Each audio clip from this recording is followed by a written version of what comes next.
and welcome back to the podcast, How to Recover from Trauma. Not sure what episode this is. Four? I'm thinking 4, I want to say 4. but we'll see. But it's lovely to have you, and here is the mighty Claire. Mighty. I've never called you that. It came out. I enjoyed it. Yeah, mighty Claire. And we're going to be talking about trauma. So I think Hello. you've got a question that somebody emailed in. I do. For the brilliant Betsy. I don't know what I'm going to call you now. Mighty. Wow. Yes, someone has written in with their very first question for the podcast, That's which is exciting. Please do send in your questions. And this one says, how can we manage individual and societal expectations when it comes to trauma recovery? Great question. That's quite a huge question. I mean, isn't it is a really big question, but I enjoy it. Individual and society. Yeah. Okay. So individual question, like expectations around trauma recovery. Well, I think first of all, I'm not too sure people think it's even a possibility. Yeah, right. That's the overriding feedback I get, is people saying, I didn't even know. That hadn't been something I'd considered. And I think because of the interplay between our mental health system and trauma, of course, you know where I'm coming from, is most mental health symptoms are symptoms of trauma and experience of terror, powerlessness and overwhelm, to which people want to say genetics. I'm like, oh, there's a lot I could say about that. And then people want to say, yeah, but it's neurobiological. There's a lot I'd like to say about that. I'm not saying everything, but I'm saying a lot. I think we have vulnerabilities too, different, generational patterns of mental health challenges. But I think we're diagnosing very, very quickly. And I totally get that is helping many people because it's validating their symptoms, it's validating their experience, it's validating their pain. But it's not recovery focused. There's no sense of recovery. And I guess all I talk about is recovery. And so I do have a lot of people saying, I hadn't even considered that a possibility. But then when they do consider it a possibility, I guess there's a frustration that they don't know where to go for help. They don't know what that looks like. And then, there's so much to say about this. And then society's expectations. I think often people think, well, can't you just get over it? Yeah, right. Yeah. Well, move on. Yeah. It's a new day. Put it behind you. Crack on with your future. Like, get over yourself. Get over it. Yeah. Grow up. Be more courageous. Stuff's happened to me too. I don't think there's a huge amount of empathy, which I guess is where I do love psychoeducation. I love the ability to train people in what normal is. What's a normal reaction? What's a normal symptom of trauma? What is a normal symptom of trauma? Well, on the basis that you come to a lot of my trainings because you're often there. Well, I'm playing the role of host of can I keep asking you questions? Just briefly felt slightly lacking in authenticity then, because I know you know the answer. Oh, yeah, true. Go on, what's the best theory to think about that and to frame it slightly? This is like a test online. What, of a normal reaction? Symptoms of trauma. Well, you could start with the window of tolerance. There you go. There you go. Does feel like a test. I know, and I Did now I- feel bad that did I I did pass? that, because that's awful. I'm sorry. Well, that was entirely authentic. I feel bad. I'm sorry. Yes, window of It's fine. tolerance. Yeah. It's been oversimplified. It's a very simple little idea that I think Dan Siegel first came up with. Yeah. And it's just a way of thinking about our behaviours and our symptoms of distress. And so when we're in the window of tolerance, that window is where we feel just about okay. We're all right. Yeah. But if we go up, that's hyper arousal. Yeah. And all of those hyper, they're outwardly expressed. They can be aggression and ants in your pants. You can't sit still.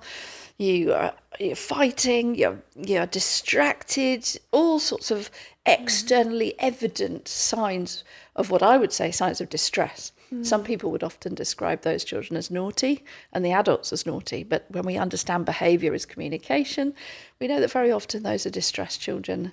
And then below the window of tolerance is essentially when people's nervous system drops into that complete freeze or dissociative shut down state where they're existing, they're surviving, but they're not really okay.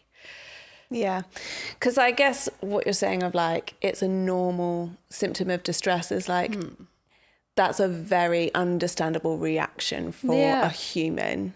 Yeah. But I think so many people, especially with early childhood trauma, you might not have known it any other way. Yeah.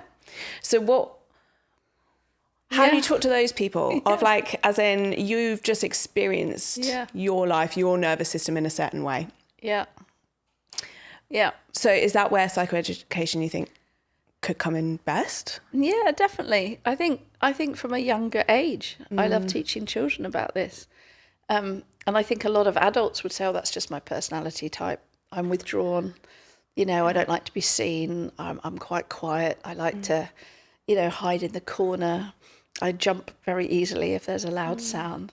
And arguably, absolutely, we all have different personality types, but a lot of that is still symptoms of something that has happened. Not all of it, and I'm brushing over it briefly. But when we understand symptoms of trauma, we know that actually we can recover from them rather than they become our identity. Yeah. I've worked with lots of boys because I have 4 sons, so I often end up working with teenage boys, a lot of whom have been labelled naughty, defiant, aggressive, dangerous. And yet when you begin to get to know them, they're little puppets. Actually, they're fragile, little sensitive humans who have just been hurt in ways that they could never explain with words. Yeah. When they were hurt. And it takes sometimes years for me to be able to unravel some of their experiences. And when they first began to be like that, when they first found that they needed to wear that armour of anger to protect their deep vulnerability and their fear of their vulnerability being exposed or being abused. And so they wear this armour of anger and aggression. And you can kind of go, well, that makes sense. It's not helpful and really unhelpful in a school. But it makes sense. And when we begin to help the children and young people see that, and then the parents and the carers and the professionals working with them, it makes sense to them that that's there. And that acceptance and acknowledgement of, well, some stuff happened to me that made me frightened and I didn't feel in control. I felt powerless. And so, I didn't choose it. It just happened to me that I wanted to act bigger than I am to stop myself getting hurt again. Yeah. Yeah, I've often heard you talk about anger being a mask of sadness, actually. And that actually really helped me understand humans and emotions, like for myself or for other people that I know. Yeah. And I think it's interesting because you start to picture people through your life, or if you work with humans that you've worked with, and see, okay, if I could just pass out anger for actual, like, is there sadness underneath? Yeah. It really does explain a lot, actually. Yeah. So if you think about society expectations for an angry, aggressive male, let's say, that's all very stereotypical. Let's say all female. An angry, aggressive human. Yeah. Let's say that. I think society would potentially be like, well, stop it. Literally stop it. Can't you see that you're hurting people? People might use shame to try and motivate people. Who do you think you are? The more you do that, the more people dislike you, which is not helpful. Or people just get angry back. So, you think you're angry? I'll show you anger. And all of those things are disastrous. And actually, a recovery journey for somebody that's in their hyper arousal and they're full of energy and the fight and the flight energy, they could run fast because they need to get out quickly. Those kids, young people and adults, they need time. Yeah. And they need time to build that relational trust, because they're definitely not going to stop being bigger than they are and angry to protect themselves in 6 weeks or 10 weeks. No. They're not going to, are they? They're going to keep testing us professionals. Are you safe? Are you okay? How much of me can I show you? How much of the stuff in me that I'm ashamed of? How much of the stuff in me that do I hate about myself? If I show you that, will you agree with me? Will you hate me too? Will you agree that I'm a waste of time? It's risky for kids and young people and adults to say, can I show you the worst bits of me? Because if you agree with me that I'm rubbish, I'm hopeless. Yeah. But the trauma recovery pathway has to start with building relationship with somebody that holds hope for recovery, that can actually be tested and poked. Not maybe physically, but like they're poking to test. Are you trustworthy? Are you safe? Yeah. And that's not who they are. They're actually being quite sensible in testing, because the likelihood is high they've been let down by a lot of other adults. Yeah. And we're not blaming or shaming. Everyone's busy and stressed and traumatized, but we are recognizing a lot of our distressed children have been let down a lot. And so what would recovery look like for them? Building relationship slowly, sadly. It has to be slowly. Preferably having more than one or two people that believe that that's not who they are. Yeah. They're not defined by their behavior. And then those people beginning to get to know kind of the inner person, the person hiding behind the big behavior. What do they really feel like? What's really going on for them? Yeah. And that person being able to begin to trust. And from trust, they can begin to then explore some of those big feelings of terror. Because if somebody else was big enough to go, don't you go near my child, maybe they didn't have to be that angry themselves. Maybe they felt unprotected. Maybe they felt undefended. Maybe they felt hopeless, and that's why they're angry. But there's so many millions of possible reasons. Yeah. But exploring that with a recovery lens is exploring it knowing they need to learn how to let their guard down, but there needs to be safety enough around them to let their guard down. Yeah. So we can't send them back to a school where they might be judged or shouted at, because then they need to keep their guards up, or their vulnerability, their soft place, their deep inner place might be harmed. So it's not simple. Yeah. And I guess it's also hard because you can get into that cycle of that behaviour becoming such a huge part of, detentions and then written warnings and then expulsion and things, and it all becomes about that one behaviour. Yeah. And actually that can be a cycle then that's quite hard to get out of. Yeah. Even. Yeah. And of course we have to think about the safety of other people. Yeah. I didn't think we were going to talk about this, but here we are talking about angry children and people really. But we do have to think of the safety of others. Yeah. And are they safe? But then, some of our responses to that are, well, let's put them in an isolation room, which of course we recognise, don't we? It's really central to a trauma-informed culture, or a human-to-human culture, is that trauma, terror, powerlessness and overwhelm disconnects us from others. It isolates us. So what do we need more than anything, whether we're throwing chairs, which is not okay behaviour, but if we're throwing chairs or if we're hurting ourselves and headbanging and cutting ourselves, what do people need more than anything? Those symptoms of distress? Connection. Yeah. They need people. That was some of what we talked about last week, wasn't it? On relationships, like the centrality of relationship for trauma recovery. But so going back to the kind of question of expectations for what that journey looks like. Yeah. Hilariously, I was actually in a meeting with you earlier where you were talking to a bunch of clinicians literally around what does the road of recovery look like. Yeah. And I just I thought that was so helpful actually, because both the professionals have to hold that. Yeah. But just for humans to understand, what does that look like? Is it like a really quick, well, you've already said it's not a quick one. No. But is it linear? Is it? That is funny. I was sitting here going, what meeting was that? But I remember it now. Yeah. Yeah, on Zoom. Yes. Yeah. Look, in that meeting, I did show this. I don't know, does that show? This is downloadable from my website, the Trauma Recovery Global website.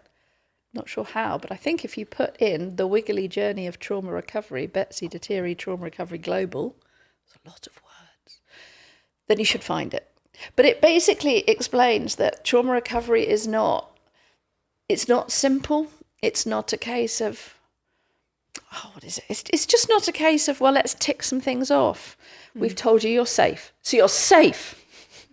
Hasn't worked, is it? Did you feel safe just then? No. Safety is Convinced. right. You can't just tell someone they're safe. They have to feel safe. And I don't know, how do you feel safe, Claire? Putting you on the spot. You put me on the spot. Yeah. Where does safety come from? Well, it's like both emotional and it's felt, isn't it? Yeah. So if you're in a place where you feel nervous and your nervous system is literally on edge, then you're probably not going to relax into safety. But when you're with people who you can trust, when you're in a space where you kind of know roughly what's happening, all those sorts of things. Yeah, so you're less powerless. If there's something that you like a cup of tea. We've been having this joke all day about a cup of tea. Or whatever your favourite little, I don't know, fiddle toy is, or something that feels good. You like a cup of tea. I love a cup of tea. I didn't used to like a cup of tea because I'm quite a coffee girl, but You are a coffee girl. But you have totally converted me recently to the comfort element of tea. Really? Yeah, and occasionally I'll be like, I hilarious. need a cup of tea, and I hear myself, and I think that's you. Welcome. Thank you. Welcome Thank you very to the much. tea club. But yes. A cup of coffee. You love a cup of coffee, and I that's do. Well, actually, smelling coffee is like a sign of safety to me. Just the smell of it, and I think it's going to be okay. And that's so ridiculous on so many levels. But I think it's because my memories are all attached to times when I have just gone for a little walk. And it's awful for a recycling perspective. I mean, it's fine for recycling, but not great for the earth. Because I do love a takeaway cup. I'm learning to use my metal one. But there's something about holding that cup that somebody else has made that coffee for me and feeling like it's going to be okay. Yeah. And I guess when we're working with anybody who's been traumatized, one of the things we need to do is help them find what makes them feel safe. What sensory experience is that? A smell? Is it hand cream? Is it, and that's for all genders, is it hand cream? Is it coffee? Is it tea? Is it the warm feeling of tea in your hand? Is it, some strong smell on a piece of cloth? Or is it a fiddle toy? What is it? A sound? Is it a playlist? What kind of thing can they have that enables them to feel safer?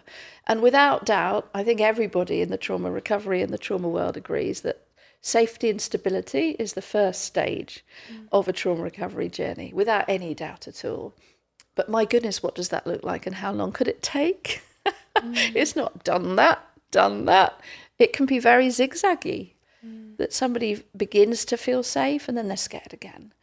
And they feel quite stable, which would be, they have a sense of hope for the future. Things aren't changing around them. They're not about to start a new school or move to a new house, or they've got some stability in relationships and their main elements of life, home and school and friends. That stability, which is very practical, alongside some safety elements of those and some extra tools, when that's really established, and then either a mentor, a therapist, or a parent or a carer, if that relationship is not short-term, but is able to offer a sense of, I'm not just doing this as a job. Yeah, that's the worst. Yeah. I've got 6 weeks starting now. It's only 1 hour. That's so dehumanizing. Yeah. Because really what therapy is it's trying to offer a space that's almost, instead of what potentially could or should have happened within healthy communities before we all moved all over the world. I still, in my head, I always picture how was I meant to bring up my kids? And I picture a village. I mean, I don't know if this is completely strange, but I literally picture a village with all the relatives everywhere around. And so the kids running to their cousins and us all sitting having tea together. And then we all go off to work and I don't know, we all share care and all of that. Yeah. I often go back to that. That was healthier. It was a sense of natural support. Yeah. And if they're healthy humans. Yeah. Yeah, if they're not, then it was just huge Awful. amounts of abuse. Yeah. Yeah. But I think that's what really would be helpful. But while it isn't there, instead we're replacing it with mentoring and therapy and various different interventions. I hate that word intervention because again I find it's just a little bit dehumanizing. Would you like an intervention, Claire? Yeah, nothing about that feels natural, does it? No. It just sounds like No. I'm a problem Yeah. and so I need an intervention. Yeah. But would you like to come hang out for an hour? Yeah. And we'll have a chat and we'll look at some, we'll maybe even look at a wiggly journey together. And I've got some stuff you might like. Yeah. It's a bit. Sounds a lot more inviting, doesn't it? Yeah. Yeah. I think sometimes children, young people and adults can just feel like they're a problem and they're offered diagnosis, medication and interventions. Yeah. Yeah. But I think communities. The kind of wiggly thing that you're talking about. Wiggly thing. The wiggly journey. The wiggly journey of trauma recovery. So for people who maybe are like somewhere on this journey, Yeah.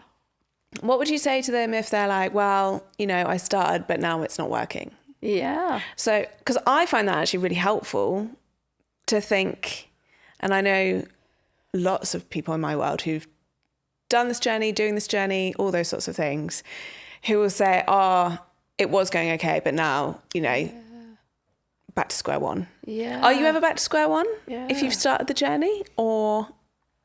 No, but you can choose to be.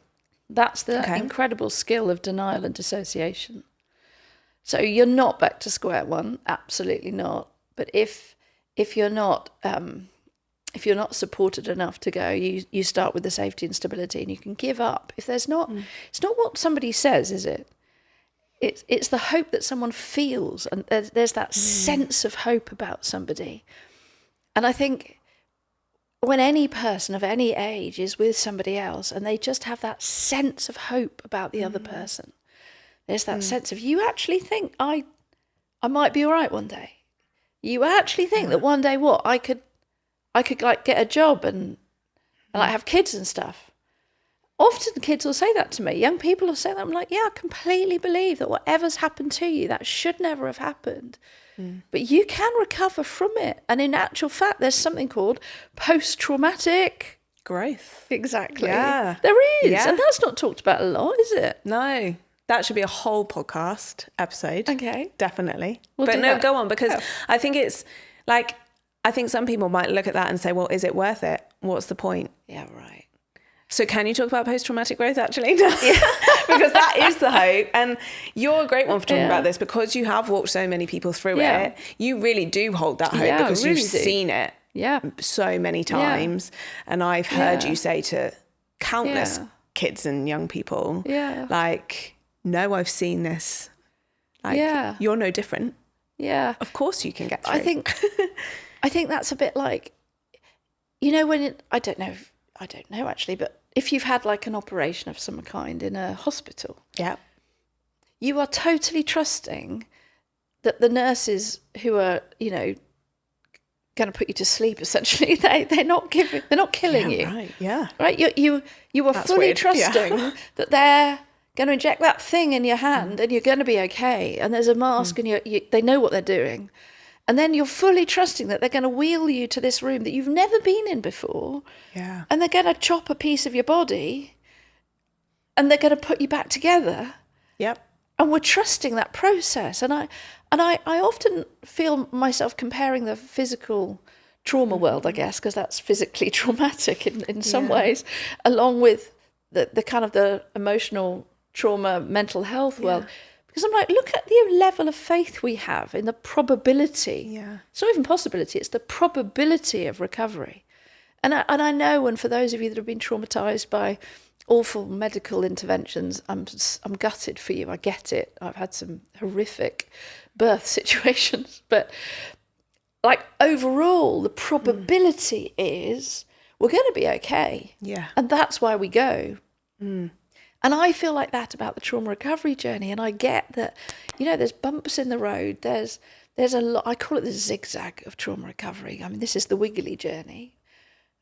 And that's it's very wiggly, but there's also zigzags where I absolutely do recognise that so many people, they feel like they're climbing up. They're like, I'm accepting, I'm acknowledging, I feel the support of these people. I feel like it's going to be okay. When it's not okay, I can have a cup of tea, or I can, play that song list, that playlist, and I'm like, no, it's going to be okay. I remember the words of the people around me. I'm going to be all right. And then suddenly the smallest thing can happen, and you can crash down. Go, what's the point anyway? Why was I even believing that? Yeah. I don't know if it's gonna. It's not worth it. I don't want to accept and acknowledge that. It's painful. Yeah. And that's where we need other people that have walked the journey ahead of us, that do have hope. It's not a case of specialist and person. I feel like all of us who are in the trauma recovery field of some kind, we've all in some way experienced trauma. Yeah. And that experience of trauma means that in some way we have walked the path of some kind of recovery. Yeah. And that's the authenticity about it. And so we hold hope naturally because we're looking going, do you know what? I know you can do it. And I think sometimes the way society is, it's like they look at me and go, yeah, well, you're the specialist. You just write books. You don't really know. And I'm like, no, I really do. Yeah. You can do this. Yeah. I know you can do this. I totally believe in you that you can do this. But society's expectation might be that it's fast, that it's pain-free, that it's very organised, and you can tick things. Yeah. Like, I don't know, like learning maths. I hate maths. But learning maths is sequential, right? You can't do algebra unless you've learned how to count 1 to 10. That's the either end. And I think some people think trauma recovery is like that. There are some sequential steps, but it's more wiggly, wobbly, zigzaggy, up and downy. And you need people around you that have watched enough other people on their recovery journey, I think, to hold hope and to hold absolute assurance that you're going to get there. Yeah. Don't give up. Don't panic.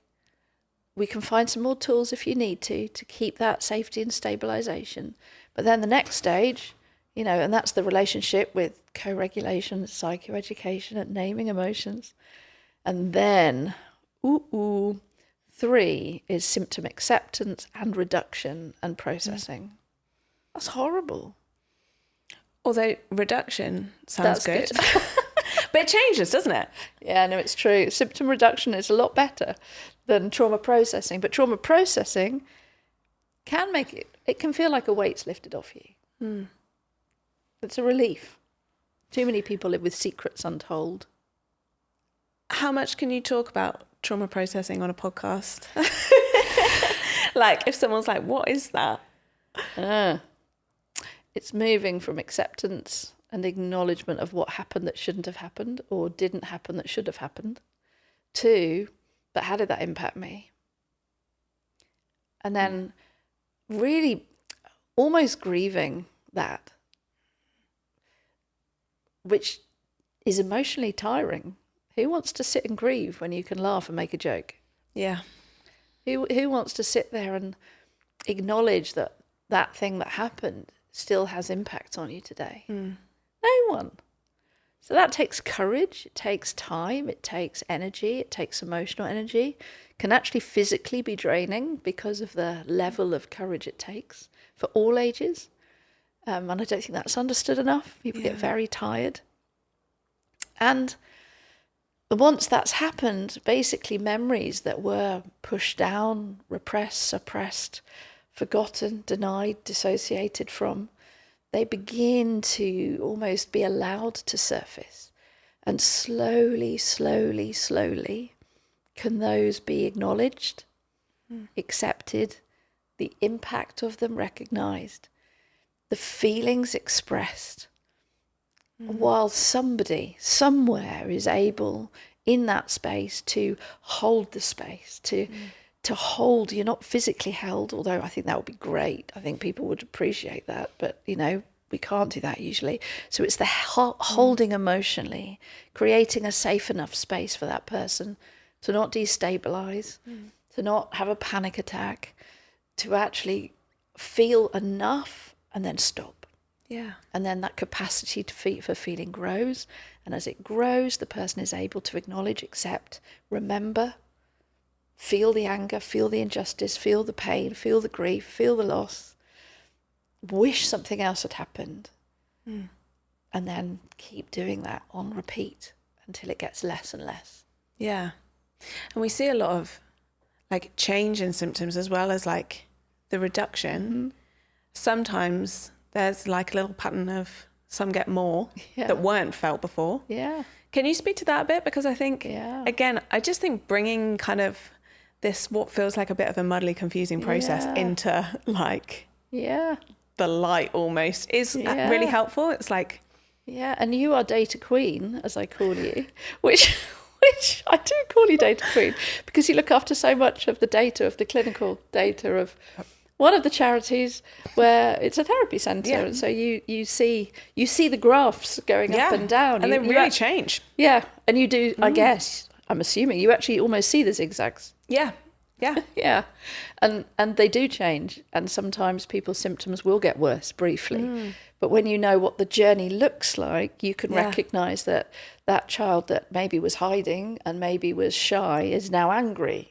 yeah. Well, how's therapy working then? How's your mentoring working? Well, yeah, for societal expectation or individual expectation, Yeah. like the original Yeah. question, that's helpful to know, isn't Yeah. it? That that's not wrong, No. that you're not getting worse and breaking, No. but that's quite normal. Yeah, can be. Absolutely. If they were terrified of being seen because they felt so terrified of that, maybe their way of being seen is to be a little bit more angry or grumpy or pushy-offy than they were before, to keep themselves safe as they experiment with being seen. So a lot of our symptoms reduce with children, Yeah. but a lot can increase briefly, and some new ones can develop in the short term, while the others decrease. So it does feel like a muddle, which is why trying to do it on your own without any knowledge can feel terrifying. Which is why I've written these books, to try and just be like, I get lost easily. Hey, do you get lost? Yeah. I thought you did. Yeah. I'm not the one to call if you're lost. No. I'll just be on a map myself. Yes. Yes. Well, I am notorious for getting lost. Yeah. I actually do ring my husband, who always says, "Where are you?" To which I always go, "If I knew, I wouldn't be lost." It's just a standard But beginning. he's amazing. He has like a whole map in his head. Yeah, the whole Find My Friend helps, because now he can go, "I see where you are. Turn right, left." Find my wife. It's just awful. Anyway, what were we talking about? Oh, you can feel lost. Yeah. I'm now The in my muddle head. And having someone else who knows the route. Yes, exactly. Yeah. So I think trauma recovery is a little bit like me having Andrew. The first time I got significantly lost was actually, hello to anyone from Oxfordshire, because it was the first time I ever spoke in Oxford, and I could not find the place. Oh, that's a horrible feeling. And do you know what I'd done? Just if this helps any of you anywhere, I'd put an O when it was a 0. Easily It done. totally took me to Easily the done. wrong place, and I was crying, and my husband managed to find the way to get me there, and I got there 25 minutes late, but I was speaking later, so I was okay. And then I ended up going to Oxfordshire an awful lot, like an awful lot. Yeah. So we're all okay. Okay. But that feeling of being Yeah. lost, I think, is how some people feel with trauma recovery. And I didn't write the books for no reason, and I'm not even selling them. I get like 5p. But they're there to try and be a little bit like signposts. Shame is a thing. You might feel it. This is what it looks like. This is how you can reduce it. All that stuff. Yeah. They're just signposts to help you not feel quite so lost. Yeah. Because I, for one, love a signpost that says this way. Yeah. Definitely. Do you know what I don't like? What? It's when if I'm going to Birmingham and it says, do you want to go to Bristol or London? I'm like, no, no, Birmingham. Yeah. No. Birmingham, please. Where's Some that people sign? don't understand that. I know. Like, well, obviously you have to go through that to get there. No, it doesn't help me. I just love the one that when it goes, "Welcome to the North." Oh, that's the whole a great North. one. I really enjoy that sign. Love the North. Starting some things there soon. Anyway, so in conclusion, Did we get through them all? no, we didn't at all. We'll have to continue the wiggly journey of trauma recovery next time, I think, because it is worthwhile. Can you just read out the last Oh, number okay. 4? So then. Number 4 is integrative narrative and recovery. Wow. Does that mean you're done? Maybe. Or it could be section 1, chapter 1 of your Yeah. book. And you might need to come back. So I've always said to everybody I've ever helped as a therapist, do come back. It's not failure Yeah. on my part or your part.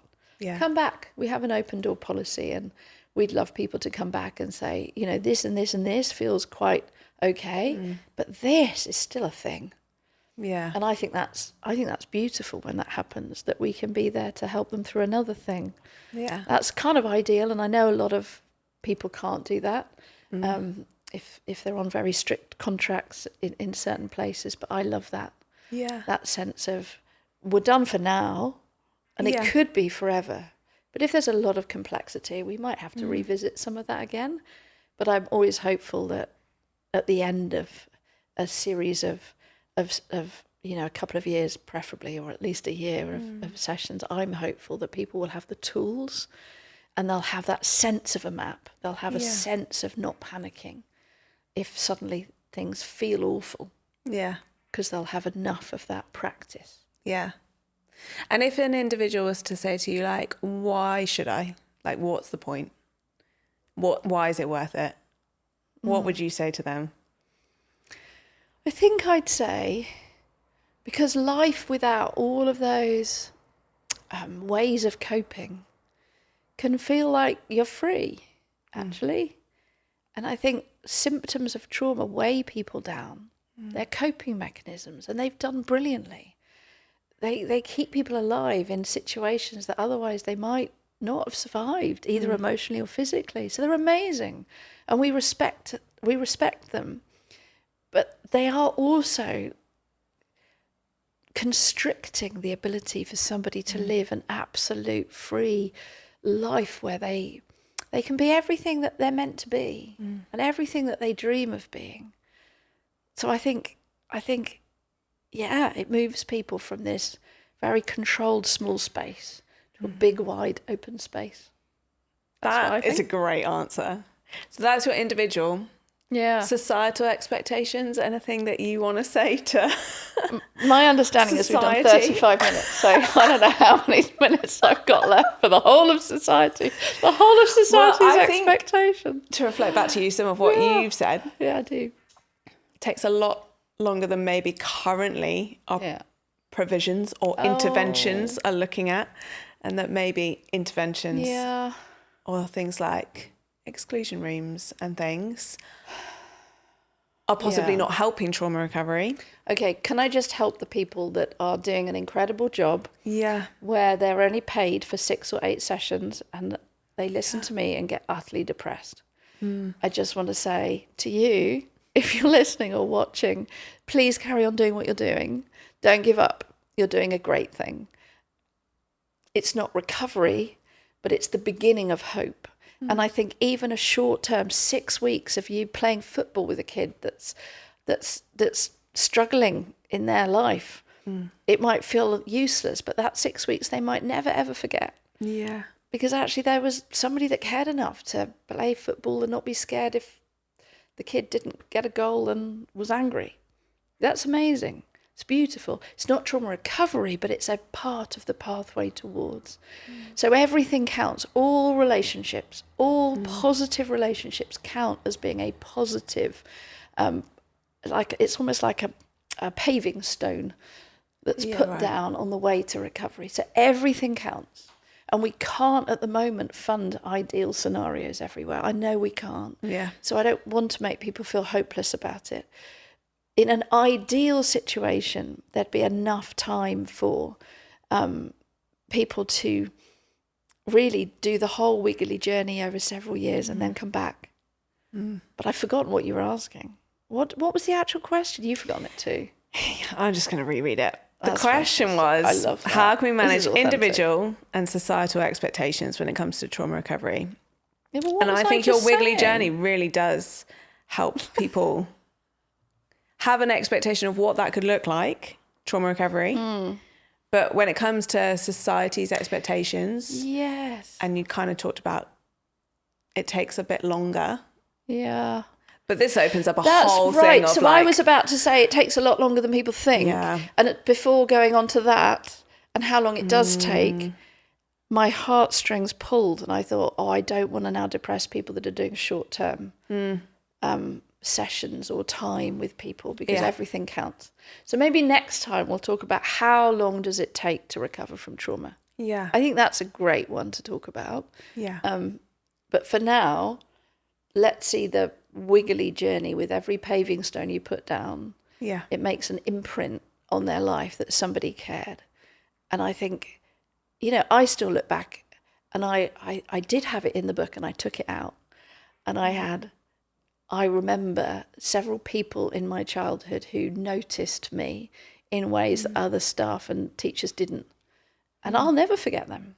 Did I ever have that conversation with them? Nope. Did I ever thank them? No, I was a child. No, of course not.